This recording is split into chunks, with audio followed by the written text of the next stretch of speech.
Hello friends, welcome to all. This is Escape Programming Tutorials in Telugu. Friends ఈరోజు మనం reading ఒక డాటాను read చేయడమైనా ఒక డాటాను print చేయడమైనా ఎలాగో తెలుసుకుందాం. దానికి ముందు మనం ఒక టాపిక్ గురించి తెలుసుకోవాలంది. అది format specifiers friends. Format specifiers అంటే ఏమీ లేదు ఫ్రెండ్స్, నేను డెఫినేషన్ చదువుతాను చూడండి. Format specifier is nothing but specifying the given data type or the value for different values and for different data types. Format specifiers will be different. అంటే ఏం లేదు friends, మనకు ఫార్మాట్ స్పెసిఫైయర్ అంటే ఏమీ లేదు, జస్ట్ ఏంటిదంటే ఒక డాటా టైప్ను రిప్రజెంట్ చేయడమే ఫార్మాట్ స్పెసిఫైయర్ అంటాం. అంటే ఒక ఫార్మేట్ను స్పెసిఫై చేయడం, దట్స్ ఆల్ ఫ్రెండ్స్. అంటే ఫర్ ఎగ్జాంపుల్ మనకు డిఫరెంట్ డాటా టైప్స్ ఉన్నాయి, క్యార్, ఇంట్, float, double, long, double, like that మనకు చాలా ఉన్నాయి. వాటిని ఒక్కొక్క దాన్ని ఒక్కొక్కలా మనం స్పెసిఫై చేస్తాం. ప్రతిసారి మనం రాయాలంటే పూర్తి ఇన్ఫర్మేషన్ రాయలేం కాబట్టి దాన్ని ఒక స్పెసిఫైయింగ్గా తీసుకుని మనం స్పెసిఫై చేస్తూ ఉంటాం ఫ్రెండ్స్. ఇప్పుడు మీకు కొన్ని చూపెడతాను. ఇక్కడ మీరు చూడొచ్చు ఫ్రెండ్స్, మీకు కొన్ని నేను ఇచ్చాను, మీరు ఇవి నోట్ చేసుకోవచ్చు, లేదంటే స్క్రీన్ షాట్ కూడా తీసుకోవచ్చు. ముందుగా డాటా టైప్ అండ్ వాటి ఫార్మాట్ స్పెసిఫైయర్స్ చూడొచ్చు. For integer, for all integers like signed integer, unsigned integer, short integer, unsigned short, octal, there are different integers. In that also we have some parts. For integers especially we will denote only percentage d or percentage I. In more cases we will use only percentage d as our format specifier to integers, whereas for short unsigned, for unsigned we will use u, percentage u. So for different we have different friends. For real, under real dot type we have float and double. For floating we will use percentage f. For double we will use percentage lf, small lf. For character we will use percentage c. For both signed and unsigned. For string we will use percentages. These are format specifiers friends. We will use these format specifiers in reading and printing the data values. Therefore reading the data from a keyboard. Reading the data from a keyboard is nothing but we need to give the input to system. If you want to give input to system, then we need to read the data. So నేను చదువుతాను friends చూడండి. Here reading the data from the keyboard is the process of reading the given data from user. User నుంచే మనం డాటాని read చేయాలి friends. అంటే input యూజరే ఆ డాటాని ఇన్పుట్గా ఇవ్వాలి system. By using this input software it makes and program user friendly. మనం ఈ ఇన్పుట్ అనే ఇచ్చేదాన్ని సాఫ్ట్వేర్ని కనుక యూజ్ చేస్తే అది మన ప్రోగ్రామ్ని యూజర్ ఫ్రెండ్లీగా మారుతుంది ఫ్రెండ్స్. అండ్ ఈ ప్రాసెస్ అంతా మనకు స్కాన్ఎఫ్ అనే ఫంక్షన్తో, స్కాన్ఎఫ్ అనే ఇన్పుట్ ఫంక్షన్తో మనకు అవుతుంది. Scanf main point friends. Here format of scanf function. Format of scanf function అంటే ఏం లేదు ఫ్రెండ్స్, సింపుల్గా మనం సింటాక్స్ అని చెప్పుకోవచ్చు. నేను ఇప్పుడు చూపిస్తాను, మీరు నోట్ చేసుకోవచ్చు friends. Scanf under double quotes control string comma, ఇది సింబల్ మనం యాన్ అంటాం ఫ్రెండ్స్, కానీ మనకు సి లాంగ్వేజ్లో మనం దీన్ని యాంపర్సెంట్ అనాలి. Ampersand v1, v2 and v3 up to vn. అంటే మనకు v అంటే ఇక్కడ వేరియబుల్ ఫ్రెండ్స్, అక్కడ మనం వేరియబుల్ నేమ్ ఇచ్చుకోవాలి.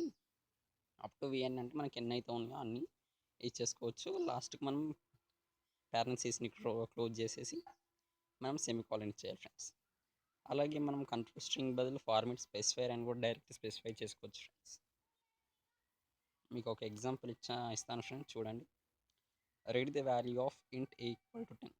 ఈ వాల్యూని మనం ఎలా రీడ్ చేయొచ్చు అంటే, sorry friends,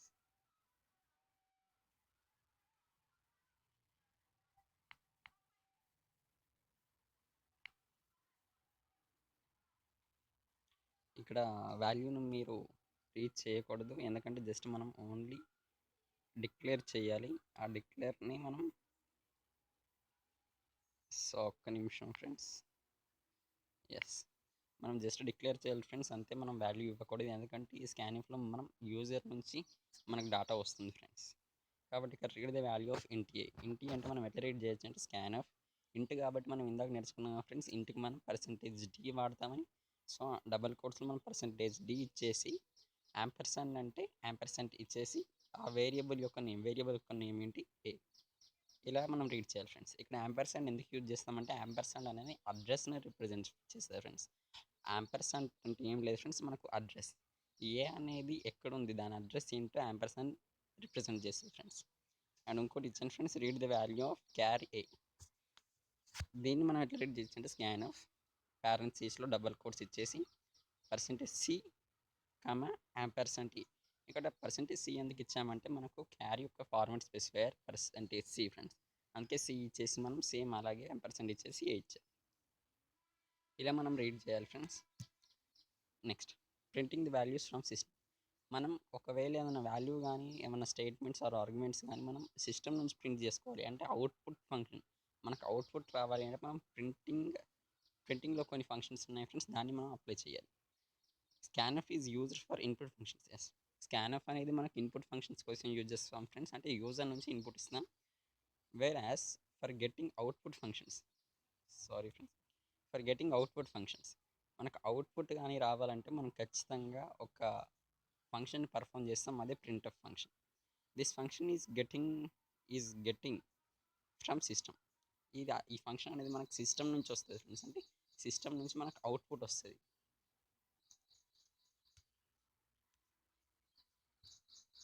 format of printf యొక్క ఫార్మాట్ చూద్దాం ఫ్రెండ్స్. అంటే సింటాక్స్ మనకు ప్రింట్ఎఫ్ అని ఇందాక స్కాన్ఎఫ్ లాగానే ప్రింట్ఎఫ్ ఇచ్చేసుకొని పారెంథసిస్లో డబల్ కోట్స్ ఇచ్చి కంట్రోల్ స్ట్రింగ్ సేమ్ కామా పెట్టేసి argument1 argument2 how many arguments we have up to argument10. మనకి ఎన్నైతే ఆర్గ్యుమెంట్స్ ఉన్నాయో అన్ని ఆర్గ్యుమెంట్స్ ఇచ్చుకోవాలి ఫ్రెండ్స్. ఇక్కడ దీనికి తేడా ఏంటంటే మనకు కంట్రోల్ స్ట్రింగ్ సేమ్ ఉంటుంది, కాకపోతే అక్కడ మనం యాంపర్సండ్ ఇచ్చి వేరియబుల్ నేమ్స్ ఇస్తాం, కాకపోతే ఇక్కడ మనం ఆర్గ్యుమెంట్స్ ఇస్తాం, యాంపర్సండ్ ఇవ్వం. అంటే సెమీకాలన్తో ఎండ్ చేయాలి friends. Or in the place of control string we can keep format specifier. Control string బదులు ఫార్మాట్ స్పెసిఫైయర్ అని కూడా రాసుకోవచ్చు ఫ్రెండ్స్ సింటాక్స్. ఇక్కడ మీకు ఎగ్జాంపుల్ ఇచ్చాను, ప్రింట్ హెల్లో వరల్డ్ని మనం ఎలా ప్రింట్ చేయొచ్చు అంటే ఫ్రెండ్స్, ప్రింట్ఎఫ్ పారెంథసిస్ ఇచ్చేసి డబుల్ కోట్స్లో హెల్లో వరల్డ్ అని ప్రింట్ చేసి సెమీకాలన్ చేయాలి. ఇలా ప్రింట్ చేయొచ్చు. సమ్ టైమ్స్ మనకు ఒకవేళ ఎవరైనా ఫ్లోటింగ్ పాయింట్ వాల్యూ అడిగారనుకోండి, అప్పుడు మనం ఏం చేయాలంటే మనకు ఫార్మాట్ స్పెసిఫైర్ ఇచ్చేసి ఆర్గ్యుమెంట్ రాయమన్నారు. ఆర్గ్యుమెంట్ అంటే మనకు ఆర్గ్యుమెంట్ ఏం లేదు ఫ్రెండ్స్, మనకు నెంబర్ ప్రింట్ చేయమన్నారు కాబట్టి మనం ఆ నెంబర్ని ప్రింట్ చేయడానికి ఆ నెంబర్ యొక్క అడ్రస్, అంటే ఇక్కడ నేను నెంబర్ ఇచ్చాను డైరెక్ట్, కాకపోతే మీరు దాని అడ్రస్ ఇచ్చుకున్నా పర్వాలేదు. ఇలా మనం స్కాన్ఎఫ్ ప్రింట్ఎఫ్ను యూజ్ చేస్తుంటాం ఫ్రెండ్స్. నెక్స్ట్ వీడియో ఇంకా డీటెయిల్గా ఎక్స్ప్లెయిన్ చేస్తాను friends. Thank you. Please share, subscribe my channel friends. Thank you.